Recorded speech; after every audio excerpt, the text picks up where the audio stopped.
Assalamualaikum warahmatullahi wabarakatuh. Yang terhormat kepada Abi Hanif selaku dosen pengampu dari mata kuliah Filsafat Pendidikan Islam, dan tak lupa juga teman-teman yang berbahagia. Perkenalkan, saya Amelia Izzatunisa. Di sini saya akan mempresentasikan hasil minaping saya yang berjudul Peranan Filsafat Pendidikan Islam. Sebelum memulai presentasi, saya akan memberikan sebuah pantun. Burung pipit terbang ke hutan, singgah sebentar mencari makan. Filsafat Islam memberi dasar pemikiran agar pendidikan lahirkan insan beriman dan berilmu kuat. Langsung saja, yang pertama, filsafat pendidikan Islam merupakan bagian dari sistem ilmu. Filsafat pendidikan Islam adalah bagian dari filsafat Islam dan juga dari ilmu pendidikan. Filsafat pendidikan Islam mempunyai peran penting dalam mengembangkan ilmu pengetahuan dan pendidikan Islam. Filsafat pendidikan Islam juga membantu memperkaya pemikiran dan teori dalam pendidikan Islam. Kemudian, filsafat pendidikan Islam sebagai peranan dalam praktik. Di sini, filsafat pendidikan Islam berperan memberi alternatif pemecahan masalah dalam pendidikan Islam, yang dimana dengan memberi arah dan pedoman untuk perkembangan pendidikan Islam. Kemudian, ada peranan filsafat pendidikan Islam secara khusus. Di sini, di mana untuk menunjukkan dan memecahkan masalah pendidikan. Yang pertama, dengan menemukan masalah yang dihadapi pendidikan Islam, kemudian menganalisis masalah tersebut secara mendalam, lalu menawarkan solusi dan memilih cara yang paling tepat untuk diterapkan.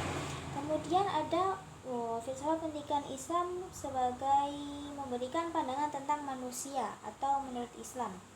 Di sini filsafat pendidikan Islam menjelaskan hakikat manusia menurut ajaran Islam, yang dimana pada pandangan ini berkaitan dengan tujuan hidup manusia dan pendidikan Islam. Dan filsafat pendidikan Islam membantu menjabarkan tujuan umum pendidikan menjadi tujuan khusus dan operasional yang dapat dilaksanakan. Kemudian menjelaskan tentang hakikat hidup dan potensi manusia.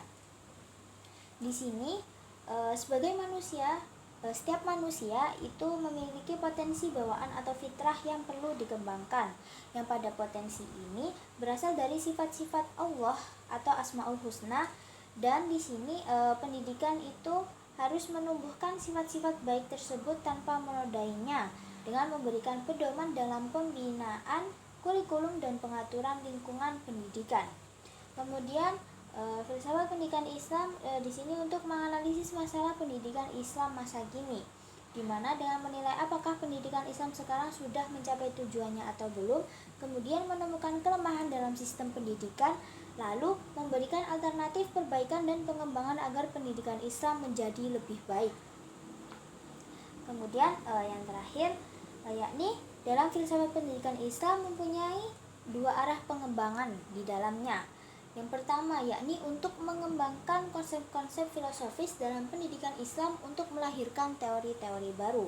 Kemudian mengarah pada perbaikan dan pembaruan praktik pendidikan Islam agar lebih efektif dan sesuai dengan nilai-nilai Islam. Sekian presentasi dari saya. Mohon maaf apabila ada kekurangan baik dari kata maupun perbuatan. Terima kasih. Wassalamualaikum warahmatullahi wabarakatuh.